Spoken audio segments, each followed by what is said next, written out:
Hey everybody, this is Captain Frugal reporting for duty, giving you my weekly comic book review. So sit back and enjoy. News about comic books, musical instruments, tech reviews, and video games with your host, Captain Frugal.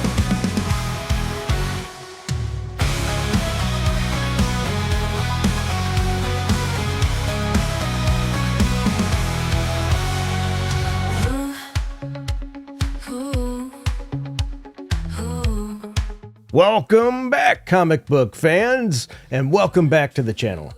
Every week, a flood of comics hits the shelves, and it can be tough to decide what to pick up. But don't worry, that's what I'm here for. We're about to dive in to this week's releases to crown one book the comic of the week. Will it be an epic superhero showdown, a mind-bending indie darling, or maybe a hilarious new series that everyone has been talking about? I've read a stack of them, and I've got some strong opinions. So stick around to the very end to see which comic earned the top spot and why you absolutely need to add it to your collection. Feel free to drop your own picks in the comments below. I'd love to see what you're reading. So, let's get into it. And don't forget to like and subscribe for more comic book reviews every week.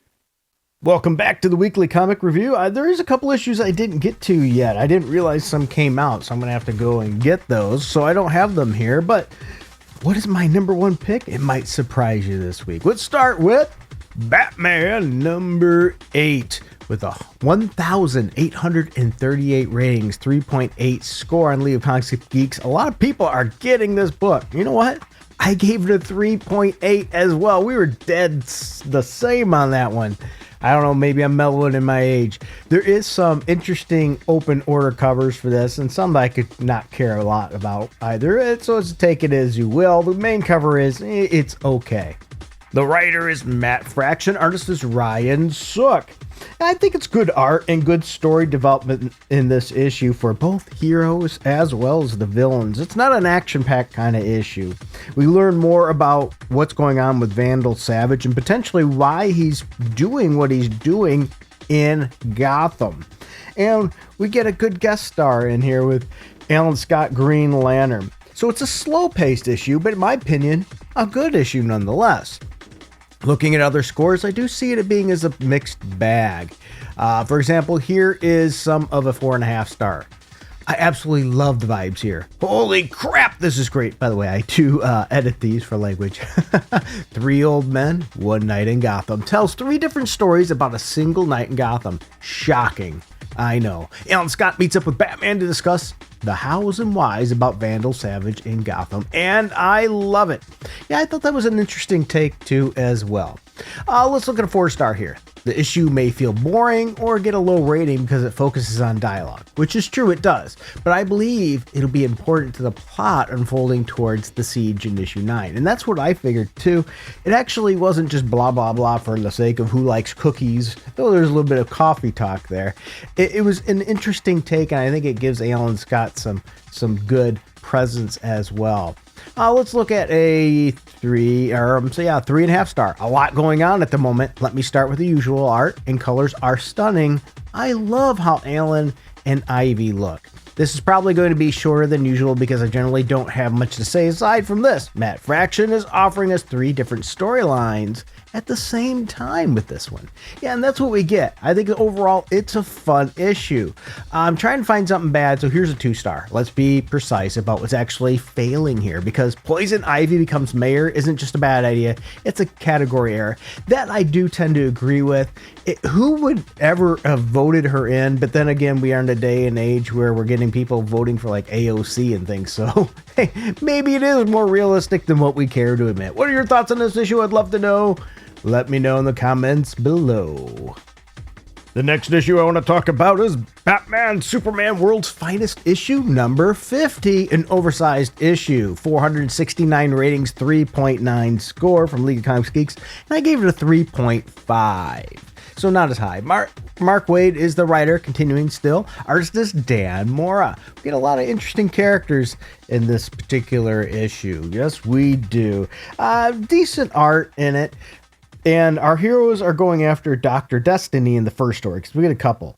And they're going into the Dreamstone. And there's some fun banter here, especially when we get a Superman mobile, like the Batmobile, but with Superman. There's some good talk there between the two heroes. And I think that's a great selling point here with that. So we see what Batman thinks also as he sleeps. And all I can say is, meow. And Clark calls him out on it too. Overall, this was a fun story. The second story, it was decent. It was really, this whole issue is more of a one-shot contained filler issue, which is a little sad for an issue 50, but you know, it still wasn't a bad issue. So if you want a one shot, a full contained story, actually two in this case, you're gonna get them. You get the secondary story with Robin and Supergirl, Jimmy Olsen and Batgirl, and it's a race for an item. It's okay. So there's nothing fundamentally wrong here with this issue, but nothing really that knocked it out of the ballpark as well. And I'm looking at other scores, and I see a lot of similarity there here too. Let's look at this 4-star. Having just jumped onto this series, I enjoyed the milestone issue for the book. Yeah, this is probably, if you're just jumping on, this would be a good one. Here's a 3-star though. The first story was good and creatively illustrated, but it felt a bit rushed for such an interesting premise. I didn't like the second story, to be honest. I wasn't expecting too much. Most of Supergirl and Robin interaction in this comic haven't been well written, and I agree. It seems like Wade is really going above and beyond to try to force these characters into being something. It's just not working. Let's look at this 3-star. For a big 50th anniversary special, this felt pretty standard. Glad seeing Mora come back, but didn't really feel as grand as it should have been. And that's where I think it falls. It falls into safe territory. Not bad. It's a cute issue. Not terrible. Just okay. So that's what my thoughts are. Maybe you liked it more than I did. Let me know. Now let's go a little old school with JSA number 18 with 207 ratings, 3.8 score, and I gave it a higher score. I gave it a 4. Wow, I'm getting soft in my old age here. That's what she said. There's also some other covers are available, but nothing too special here. Writers Jeff Lemire, artist is Gavin Guildry. And you know what? If you like these classic characters, Atom, Dr. Fate, Flash, Green Lantern, Hawkgirl, Hawkman, Hourman, John Thunder, Sandman, Spectre, Thunderbolt, William Everest Sr., Wonder Woman, yeah, she's in it too. And then the cast of villains that are classic, you're probably going to like this. This is the last issue of the chapter, year one chapter here. That series is going on about getting them together. And I think it ends on a good note, but it also is continuing to set up the main with the current timeline as well, because we're getting this past history and then we get to see what's going to happen. So the year one, I think, was pretty good, decent art overall. The current timeline story brings in the connection though. When you read that at the very end, the prologue, if you will, from the Lost Children previous Stargirl miniseries. We had those lost children. We're bringing them in, so maybe this was a very long plan ahead of time that they were going to weave these into it. If so, I think they did well, because the JSA is now sort of becoming like the X-Men. They're becoming a school for these younger heroes. And their training facility is what they're going to be, and I think it's going to offer some interesting storytelling in the future. Looking at there, I see a lot of 4 stars and 5 stars, but I did see a 1 star. So let me check this one out. It pains me to say this, but this story arc was a massive disappointment, and I'm considering dropping this book. I think Jeff Lemire is really good at coming up with story concepts, but not at executing them. He's great at hooking you in at the beginning of the story arc, and you can't help but find yourself wanting to see what happens. But after this first issue, it goes downhill. Okay, that's an interesting take. Here's a 2 star. It's pretty uneventful conclusion. Now, see, I don't agree with that. I think they wanted to see more deaths and things like that here, but otherwise I see a lot of 5s. So let's end it with a positive note. Great long version history of the JSA. Really enjoyed it. Like the Sandman former mask better. Makes him look so much more pulp. But I agree, he had a more pulp look with that old school mask. I wish Sandy looked more pulp. It is going to turn into a cast of thousands like Justice League, Unlimited, and I think I can see where they're worried about that. I don't think it's going to happen though. I was wondering what DC was going to do with the Lost Kids. Maybe another title will spin out of this. This has been very enjoyable so far. Hope it keeps up that way. And I tend to agree. So what are your thoughts? And now let's shift to my number one book of the week. And that book is Teenage Mutant Ninja Turtles Casey Jones number 6. 70 ratings, 4.1 score, and I gave it a 4.3. I think this book needed more readers. I like this cover right off the bat. You see, I think it looks interesting. Crap is going down. There's some also open order covers that are okay, but the main cover I think does a great job making you go, oh, I want to check this out.